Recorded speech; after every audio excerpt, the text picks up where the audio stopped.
Hey there, this is Greg, the Masked Gamer, and I am going to be back with some more Final Girl Season 3. Today we are going to be doing Razorface and the Hellscape for the first time, so I'm going to lose as usual. For those of you who are new to my channel, this is a place for COVID cautious folks to talk about board games. You do not need to be COVID cautious in order to be here, provided there is no denialism, harassment, or minimization of any kind. With that said, this is a solo game, and I am here by myself today, so I'm not going to be wearing a mask. Let's dive in. So, first, let's talk about what is going on with Razorface and Hellscape. So, we're going to be using the final girl, Christy, over here. Her special abilities are to heal, move one space, remove 2 horror, gain 2 time. Her ultimate is during the killer phase, draw 2 tarot cards instead of 1, choose 1 to resolve, and shuffle the other back into the deck. Yeah, like that'll even happen. Good for her. Over here on the board, we have Razorface, who has 9 health, starts with 5 horror. The special mechanic of Razorface is we have these 3 affliction cards, and all 3 of these have to be removed before we can actually kill Razorface. So the ones that we have in play today are Explorers of the Flesh. We walk the sacred path of pleasure and blood. When you attack Razorface, choose a victim in your space or an adjacent space to take the damage instead and gain a horror. Waste of Suffering. A most precious gift, wasted. We must save 3 or more victims at the same time and end our turn. A lamb to the slaughter. My punishments bestow innocence. When you would save a victim, it is killed instead, and horror goes up. So that's going to all be pretty brutal, but as we can see, there's lots of meeples in the Hellscape. It's going to be terrible for them. Now, also in the Hellscape, we have these tiles, and these tiles can be moved around the board, and they can also potentially be flipped to another side. So the whole scape of the Hellscape will change as the game goes forward. So we're going to do all that stuff, and with, oh, shizzles. And with all of that, we're going to do some story time and hear about the history of Razorface first, because I like me some story time, and hear about the history of Christy. And then we're going to dive in, and I'm going to dive. Oh, during every upkeep phase, we're going to roll these dice, and the tiles are going to move around. But I'm Greg, so I'm going to forget to roll those dice at least once, if not the whole game. And then later on, I'll be like, I suck at this. And Razorface. Very excited for Razorface. Razorface is my kind of guy.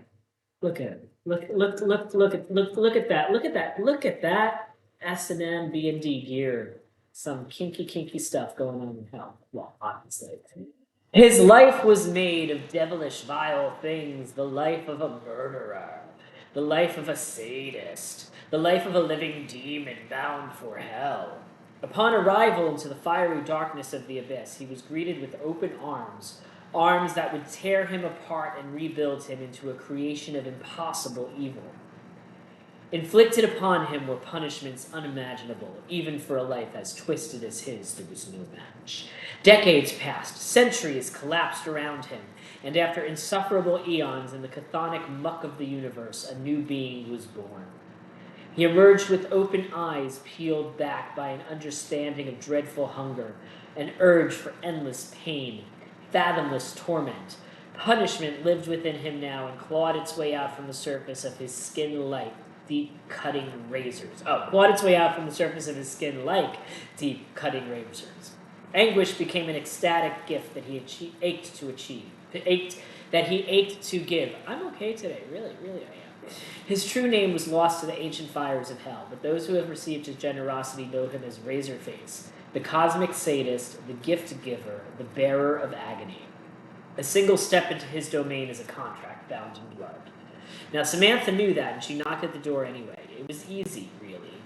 All she needed was a dark room, some candles, and a few lines of words spoken in some long, dead language. The darkness wanted to be called. Before she even finished speaking the words, her world began to melt away. First, she felt the heat of the place. It reached for her through the fabric of reality. Then, the smell of blood assaulted her nose, and in moments she found herself in the maze-like structures of hell. Walls of mind-numbing vastness encircled her. They shifted and changed in ways her mind could hardly comprehend. Before she had much time to understand this place, her attention was shifted by the rattling of chains. Just behind her, a slender, flayed man dragged a cluster of spiked chains with him. He spoke. I have heard you, dear one, and I have brought with me the tools of your desire. Regret poured through Samantha like hot tar, but the eyes of the flayed man assured her it was too late to deny the horrors which awaited her. Got some S&M wildness going on. And then our final girl today, is, well, that's interesting. So, this book says it's Kenzie and Christy, but the card says Christy and Kenzie. Which is true, which is false, I do not know. But we're going to just assume this. I'm going to use the word Christy instead of Kenzie while reading. Sure. Christy lived a very quiet life in a small town. She went to school and worked evenings at the mall. A simple life. The only odd thing in her life was her father. He had always been a recluse, keeping to himself and his books. His study was always locked, and she never thought much of the strange noises coming from the room at night. That is, until he went missing. She and her mother had gone through his things. Books on every occult subject littered his study, and the only thing that wasn't a book was a large blade. They weren't sure where he had gotten it or what it was for. After months of searching for him with no luck, Kenzie turned to her father's books. Countless hours of study culminated in a ritual with her father's blade. With it, she opened a door that could not be closed. She knew the only way to close it from the outside. Kenzie has a great ultimate ability if you can unlock it early. Once unlocked, you have easy access to action cards during subsequent planning phases. Get 2 cards for the price of 1. Load up on improvised action cards to improve your success odds for critical rolls, or distraction cards to keep the horror low. So, based on reading that card, Kenzie is Kenzie, and the wording... Okay. Kenzie is Kenzie, because that's a word. The pictures in the book were swapped, but I figured out who's who. That's the important part. I figured out who is who in this situation, and we have swapped out our character cards to make sure we are playing the character whose story we just read, and her ultimate lets you take all copies of a single action from the tableau for the price of 1, so she gets double actions. That's good. Okay. With that, we're going to dive on in. Boop. Boop, boop. Well, that's kind of crooked. That's kind of better. All right, let's see what our starting event is. I remembered starting events. Delight in pain. Pain is the greatest of teachers. Whenever you search in the sepulchre of blood, you will take 1 damage. It's a good thing that the sepulchre of blood is all the way on the other side of the table, near the evil, maniacal killer that is going to come kill us all. So, my best way to rescue people is to go running through this hallway here and get them to there. And I'm going to need to try to get 3 there at the same time in order to fulfill one of my afflictions. So first, this is going to be all the first thing we're going to try to do is to start making our moves over to that corner of the table. For anybody who hasn't been watching me do this in Season 3, I'm only showing the killer and the map part, not my tableau, so I'm just going to state what things I choose on the rest of the board. I feel like it's better to be a little bit more zoomed in, especially, oh my goodness, the color scheme of this makes it very impossible to see our friendly meeples. So I'm going to lay them down so that you can see them better. The hellscape is also very yellow, so maybe having that... I think you can see them better now.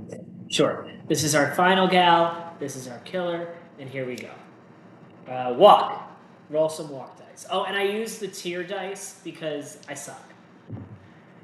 I said that, and then I immediately went and rolled 2 successes on my first turn. So, yeah, okay, that's good for me. We're going to go 1, 2, and bring one of these final girls in here with us. Now, it looks like this is a little staircase out of hell, but apparently not. Apparently the escape pods are only in the corner. Escape pods? Yeah, I said what I said. Okay, we're going to walk again. And maybe I'll be really lucky and roll that same thing again. Oh my god! I did. Okay, as is usually the case, I'm just going to assume that everything's going to go very much downhill from here because that was a lot of luck for the first turn. I've got 4 victims right near that exit to save. That's a lot of lovely things happening. And I didn't even have to use any extra cards to do it, and as such, I'm going to go ahead and try to do a focus and get that horror level down. And now that I tried to get that horror level down, I of course rolled the thing that is not the best, but I'm going to discard my short rest and my weak attack to still lower that by 1. Okie dokie smoky. Planning phase. I am not very close or accessible to things that will allow me to search. So I'm going to go ahead and take a sprint with one of my 3s, and I'm going to take a close call with another card. I also have the signature action that I drew for this is Scavenge, which could have been useful. Why is this not focusing? Come on, camera. Oh no. Come on. Come on. Let's do some autofocus. Did that do any better? There we go. Okay. So I've got Scavenge, which will help me find items that are out of play even when I'm not at one of those locations. And I could have gotten that this turn, but I'm choosing to focus. I'm choosing to pay attention to movement still at this point because getting those afflictions out of the way is the first port of call. All right, killer phase. So we are going to roll randomly to decide which direction Razorface goes and who Razorface kills. We rolled a 1, so he's going to head towards us into here, and he's going to do his first most foul and unnatural murder. Gruesome deaths for Hellscape. So this will be a general death from Hellscape. 14. See what kind of dastardly deeds you all come up with. General death. We're going to roll the general death die, and we got a 4. General kill. Sweat poured down Maddie's face as she limped through the endless labyrinth. Razorface was just behind her, laughing maniacally at her fear and her pain. She took the left into a blistering, hot, and dark corridor. She no longer heard Razorface behind her, and for a moment she thought she had lost him. She ran face first into a wall. That's something I would do. The voice of Razorface arose from behind her. Dead. Ed. He threw one of his many serrated knives, and landing it just between her eyes. Poor Maddie, and our horror goes up, but luckily nothing bad happens yet. Okie dokie. Now we're going to draw a tarot card. There. This is a Hellscape tarot card for the Plains of Torment. If the final girl or the killer are on a Hellscape tile, and the killer is on a Hellscape tile, we are going to get a horror. Then he's going to move towards the final girl and the victims. So he's going to come land in this space with literally everybody, which is going to ruin everything that I wanted to do. Then he's going to go ahead and attack for 1. Now, I think I get to choose whether he kills me or a victim in this case, but I'm just going to double check that. I don't tend to be standing around killers like that. It's kills and both.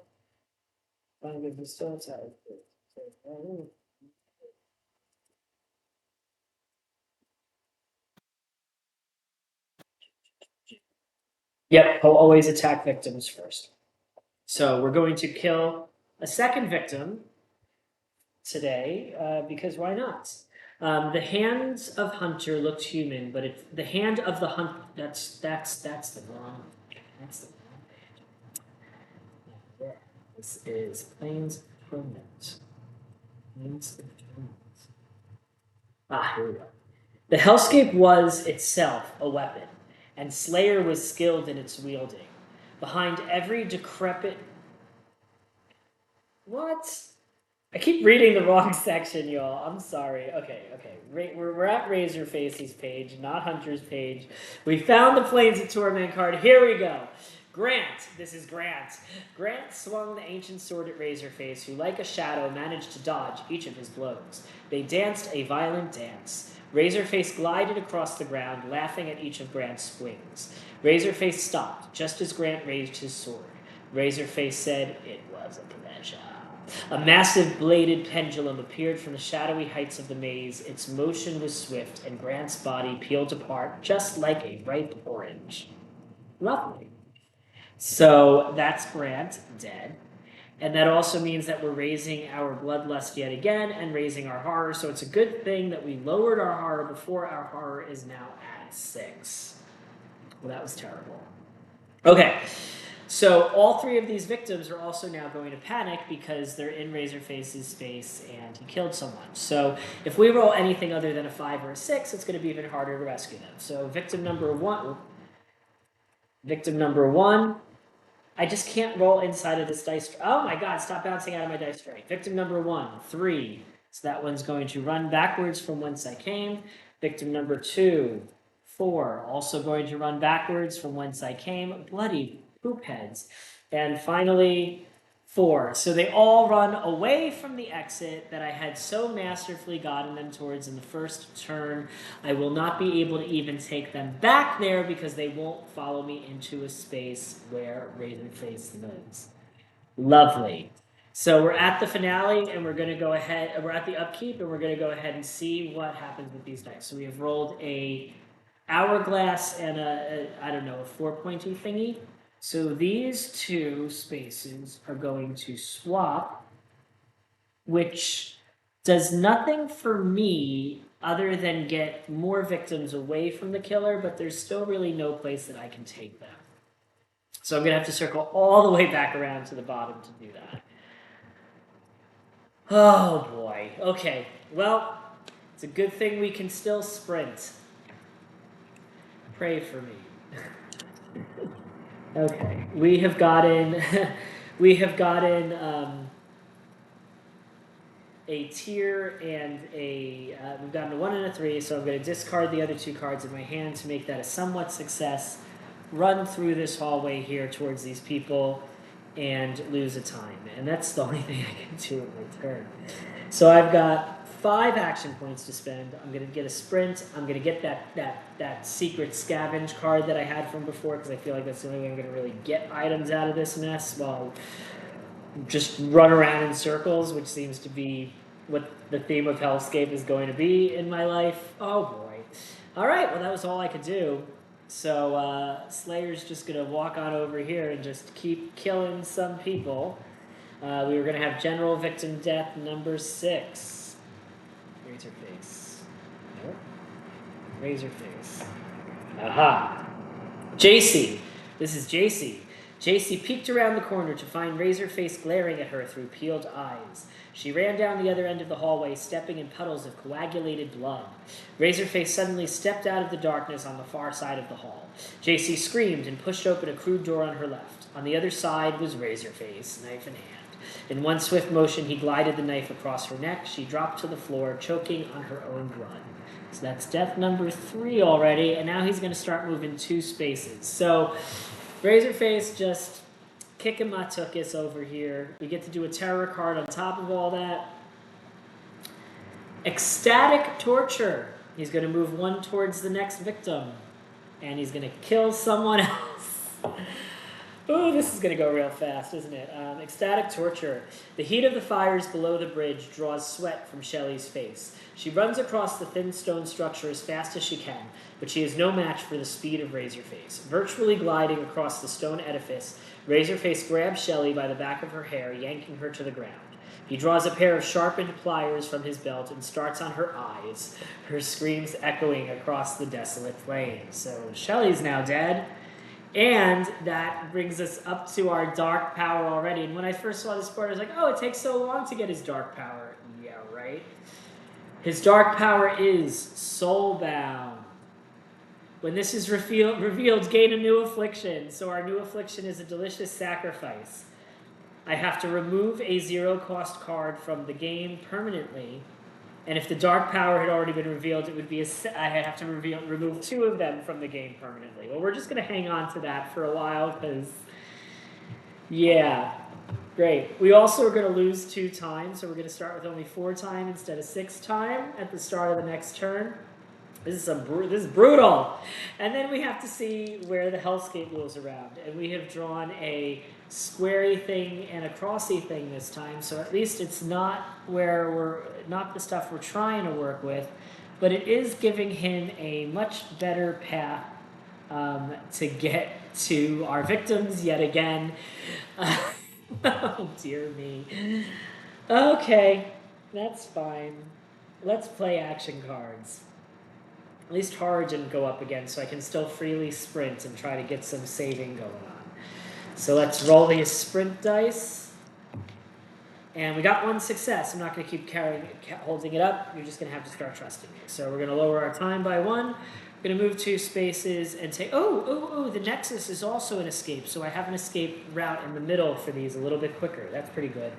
Which means I can then use a walk and hopefully get 2 of them onto there. I will need to discard cards to get 2 of them onto there, which I will. So we're going to discard 2, take 2 of them here. Now, I can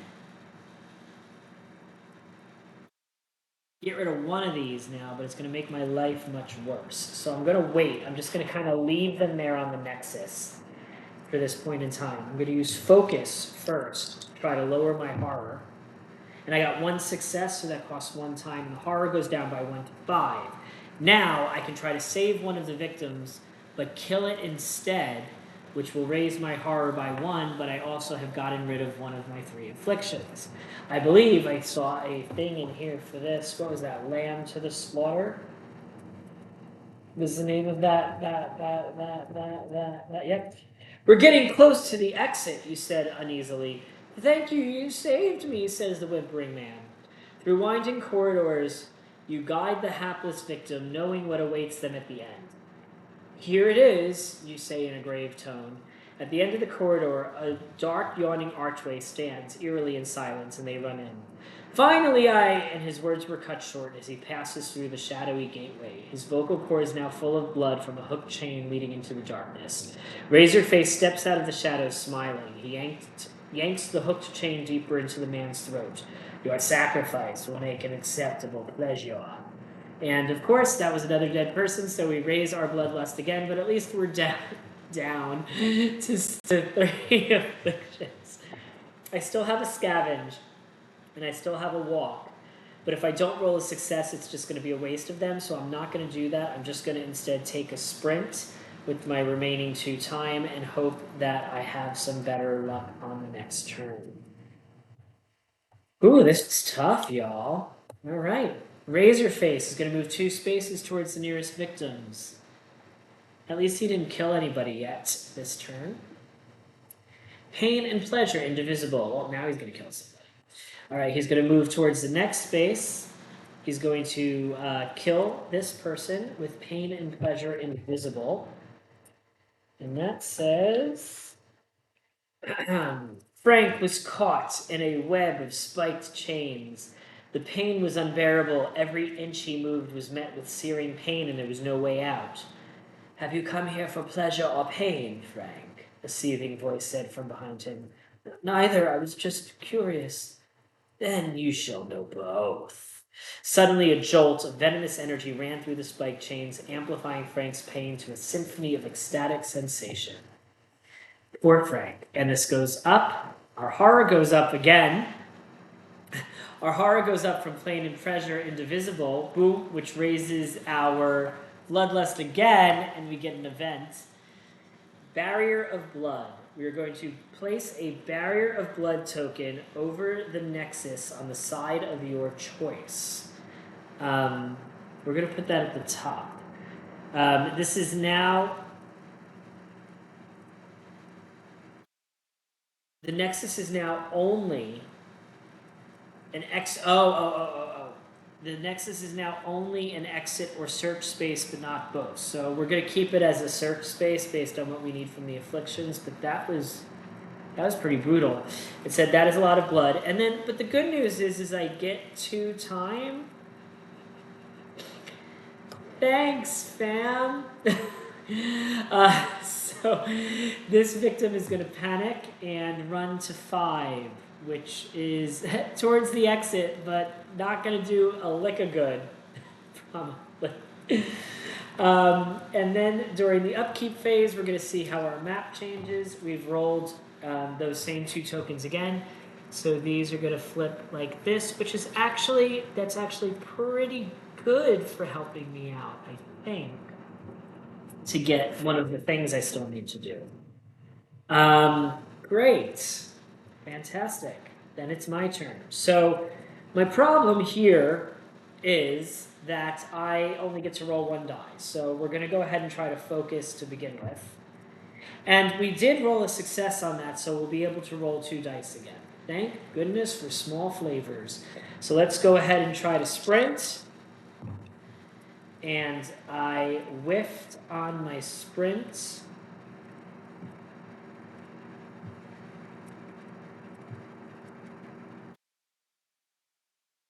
Based on the rest of the setup of this board, I'm going to discard the 2 cards I have and run into this space here, hoping that it will help me get those 2 people back to the Nexus. Boy, okay. I have nothing in my hand, which sucks. I do have 6 time, so I can get a sprint for 2. And then get 4 more.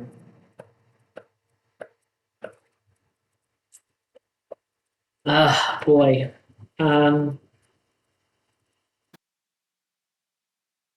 Let's go ahead and take a health shift to try to help out a bit and a search and hope against hope that something changes in how this is playing out, but I don't think it's going to. All right. I've already committed to random movement for Razorface, so we're going to roll this die. He's going to go, of course, towards more people because that's what he's going to do, and he's going to kill another one. We're going to quickly run out of these general deaths of his at this juncture, but this is a new one. Chelsea dragged herself across the cold, blood-stained floor. Behind her stood Razorface, in one hand a long, jagged knife, and in the other Chelsea's foot. Well, that's why she's been dragging herself. Okay, cool. Chelsea screamed hysterically, clawing away from her tormentor to no avail. He walked in step behind her, taunting her with all the delightful pains and pleasures he had planned for her. Razorface placed his knife back on his belt and revealed a spiked chain whipped from amidst his other tools. Then he tossed Chelsea's bloody foot onto the floor in front of her. Your judgment begins now, Chelsea. And there goes Chelsea, dead. We raise our horror yet again, back into the red zone, so we only get 1 dice again. And then we still get to draw a tarot card. Seductive Hell Pit. Move each victim that is adjacent to a named space into the named space. That doesn't apply to anybody. Then he's going to go and kill the nearest victim. Now, unfortunately, I've committed to rolling dice for this movement, so I'm probably going to kill the person in the Nexus. But we're going to keep rolling until we roll a 5 or a 6 or a 1 or a 2. And there's the 2. And yep, sure enough, he's going to go into the Nexus and kill the victim that we were hoping to save a little later. That is a seductive hell pit. Okay. There we go. Nope, that's the wrong word. Seductive hell pit. Okay, at the end of the burning corridor lay the house of mutilation. It was calling to him. Come to us, delight in torment. Blessed are those who seek this place. The whispers grew louder as he passed through the flames. Gareth walked through burning ichor, unfazed that his skin was beginning to char away. The visions and the voices were too strong. He walked through a set of wrought iron gates and into a great hall. Half dead already, he laid himself down on a rusting metal table. The voices crescendoed into a pestilent symphony and then went silent. His torturer entered the room, but he appeared as an angel. A tear fell down Gareth's face as the torturer prepared a hand drill.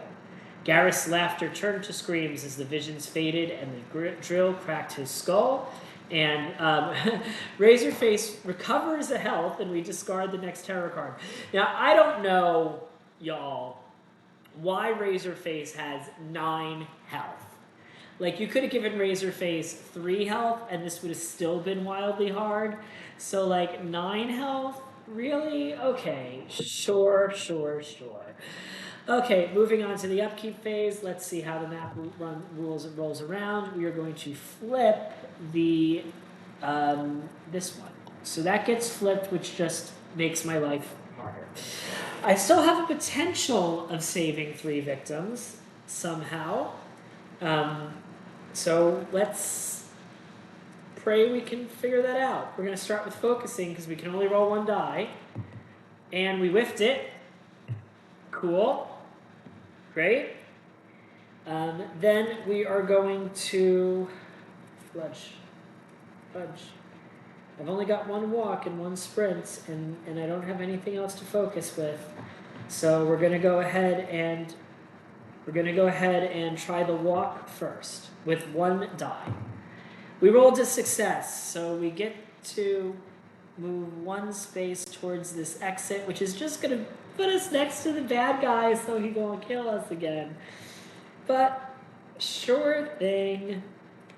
Then we are going to try this sprint. Pray for me, I really need a success on this.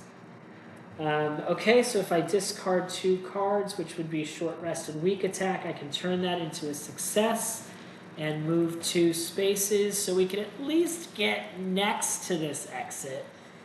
I can't get into it, but I can get next to it. We're not going to do anything with these cards. We're going to spend our 4 to get another sprint, and I don't see what good that search is going to do me. He's going to start coming after me, so we'll get a guard.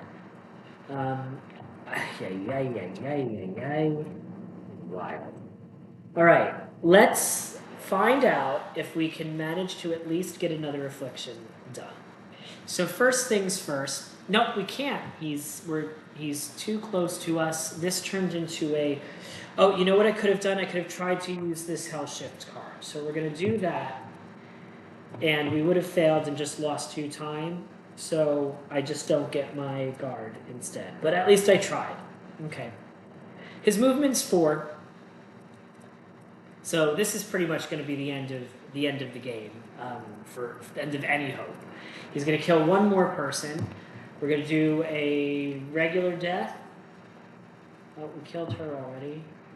Gavin cut another series of directions into his arms. There was nothing to write with, but his pain became necessary to escape. He had no other option but to find a way out of this dismal purgatory. As he went over his gruesome series of maze-like inscriptions, the massive stone walls and corridors around him suddenly began to shift again. A dark and fiery room opened up in front of him. In the dark smoke, he could make out the silhouette of the torturer Razorface. A grotesque chain erupted from the shadows of the room towards Gavin and wrapped around his ankle, dragging him screaming towards Razorface. We're going to discard another card because that was a death, and then we're going to draw a terror card because why not? Ecstatic torture. Okay, so he's going to kill the other person in the room with ecstatic torture. The heat of the oh, that death already happened, so there's 2 ecstatic tortures in there, right? Yep, there sure is. So he kills another person, discards another card. Now, because there is currently no way for me, there's only 2 victims on the board, so it's impossible to do that. So I am going to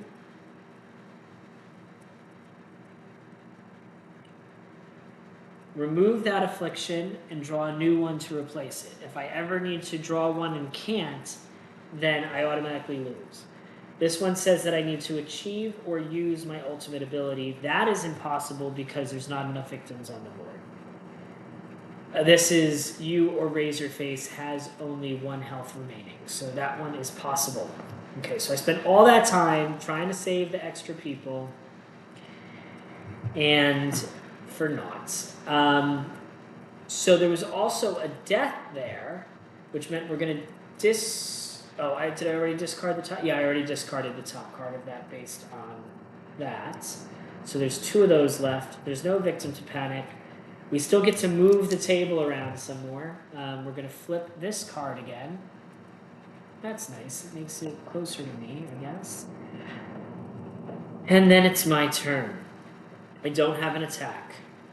So the first thing we're going to have to try to do is focus. I failed. So I lose 2 time. Okay. I I can then, okay, yeah, we're gonna roll one die to try to sprint. And then I can discard 2 to make that a success and allow me to move 2 spaces. So that's 1 to here where I can finally save somebody. I'm gonna reduce the horror with that. I get 1 more movement from the sprint to move back here. That was my last card, so I can buy 3 cards worth of things. So we're gonna get a guard because we're about to get attacked, and close call, which is not gonna do much for me, but yikes. Okay. So there we go. Okay. Now Razorface goes. He's in my space, so he's gonna just attack me for 4. Because he's super strong already. At least I get to roll 2 dice for it this time. Oh, did I remember? Yeah, because I flipped out. I have rolled 1 success, so I can reduce that damage by 2 and only take 2 damage, so I'm not dead yet, but very close to dead. Pleasure or pain? He's going to attack twice and then heal twice. What the fudge? Okay. So first he is going to attack me for 4. We're going to reveal my final card, and that is the end of Kenzie. Wow. Okay, I feel like this is one of the hardest ones there's been so far. Either that or I just had a really, really crappy amount of luck with like the afflictions that I drew and the terrors that were happening. But I got massacred. I did not get any items. I only got 1 of 3 afflictions resolved. I didn't even try to hit the boss once. I saved 1 victim. That was indeed a hellscape. I still like all the mechanics here, so I'm excited to try some of this stuff again.